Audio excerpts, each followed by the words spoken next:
Selamat siang Dewan Juri. Juri, mosi pada hari ini adalah Dewan ini akan mengadopsi mekanisme student loan di Indonesia. Sebelum saya membahas argumentasi saya akan membidas tim pemerintah. Yang pertama adalah tim pro bilang bahwasanya student loan ini tidak semerta-merta dibayarkan pada saat fresh graduate, melainkan setelah tahun pertamanya.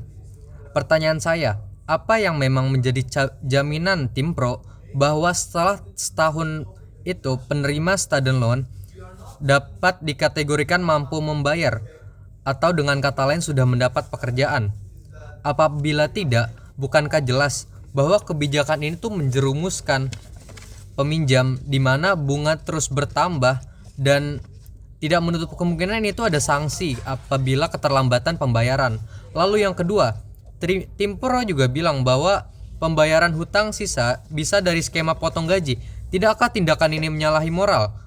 Seseorang yang seharusnya dapat penghasilan kerja kerasnya justru tak dapat ia rasakan karena potongan ini. Lalu bagaimana caranya ia dapat memenuhi kebutuhan hidupnya? Dan gajinya pun sudah dipotong. Lalu yang ketiga adalah beasiswa pada status quo dikatakan buruk oleh tim pro. Namun menurut saya ini hanyalah argumen tidak berbobot. Nyatanya beasiswa sukses membantu ratusan ribu masyarakat dalam meraih pendidikannya, di mana beasiswa ini dapat didapatkan oleh golongan mana saja yang memang mampu bersaing secara nasional dalam akademik, yang memicu kompetensi antar pelajar dan menjadi faktor bahwa sumber daya manusia di Indonesia itu tuh mau berkembang. Sebagai tim oposisi, saya menolak proposisi dari mosi dan proposisi dari tim pro. Karena bagaimanapun prinsip pendidikan di Indonesia yang mana ingin meningkatkan kualitas sumber daya manusianya tanpa adanya diskriminasi dan pembagian penerima pendidikan ini tuh harus rata secara menyeluruh. Kebijakan ini tidaklah mencerdaskan melainkan menjerumuskan ke dalam masalah jangka panjang. Saya percaya pada status quo terkait beasiswa sudah cukup efektif dan hanya perlu dikembangkan daripada harus ada kebijakan baru yang diterapkan. Mari masuk ke dalam argumentasi. Yang pertama adalah student loan itu nggak baik untuk Indonesia. Mengapa demikian? Student loan yang dimana kebijakan ini tuh ada karena terinspirasi dari Amerika Serikat. Saya memiliki 4 alasan di mana pernyataan ini dapat dibenarkan. Alasan yang pertama adalah berbedanya sumber daya manusia yang mengelola dan menerima. Di Amerika, sistem ini berhasil karena sumber daya manusianya sudah unggul dan baik. Lalu bagaimana dengan kita? Sudah pengetahuan umum bahwasanya sumber daya manusia di Indonesia cenderung memiliki kecerdasan kognitif yang rendah. Hal ini adalah dampak sumber daya manusia yang minim dalam literasi.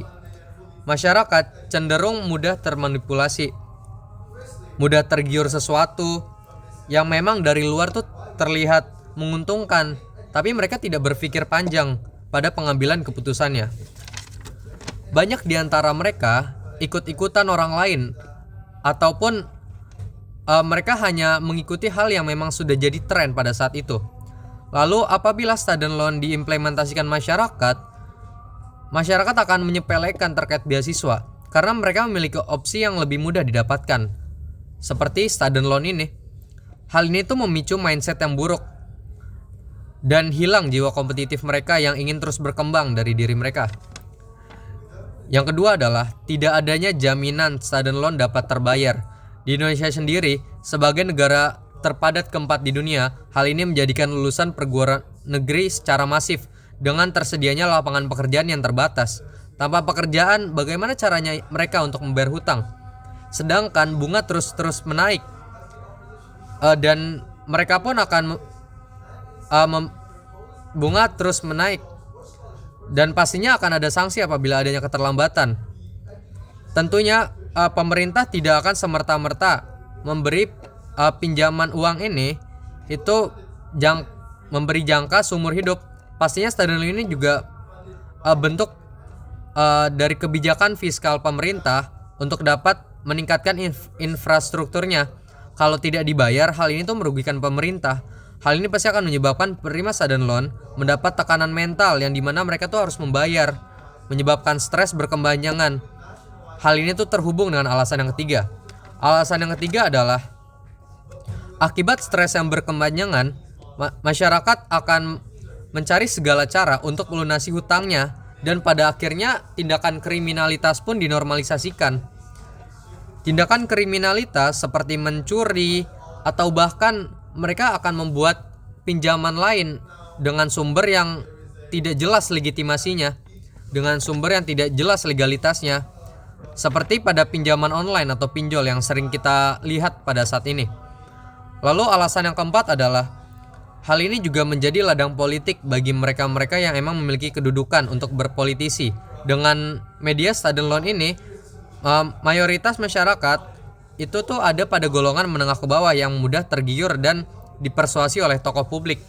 Lalu pada argumen yang kedua adalah beasiswa saat ini sudah sangat cukup dan hanya perlu dikembangkan negara seperti LPDP, KJMU dan lain atau beasiswa swasta dari instansi seperti BCA, Jarum dan lain-lain sudah terbukti membawa banyak sekali manfaat dengan beberapa alasan seperti satu, menumbuhkan jiwa kompetitif antara pelajar karena termotivasi. Motivasi timbul atas dua hal, tuntutan dan keinginan. Sekalipun gak ada tuntutan, sebagai contoh pada status quo banyak sekali mahasiswa berprestasi yang secara tidak langsung nge-trigger teman-temannya supaya bertindak serupa. Lalu yang kedua juga hal ini sudah sesuai prinsip pendidikan, yaitu memajukan pendidikan secara menyeluruh, merata dan tidak mendiskriminasi suatu golongan. Lalu yang ketiga juga membuat siswa lebih fokus karena mereka minim tekanan, tidak memikirkan hutang yang terus berkepanjangan, tidak memikirkan stres yang berkepanjangan akibat hutang. Maka dari itu, saya sebagai tim oposisi dapat menyimpulkan status quo pada saat ini sudah cukup baik dan hal ini hanya perlu dikembangkan dan dimaksimalkan. Karena status quo sendiri sudah sangat sejalan dengan prinsip pendidikan di Indonesia. Lebih baik mengembangkan daripada harus menerapkan kebijakan baru yang kita belum tahu akan gimana ke depannya. Sekian, terima kasih.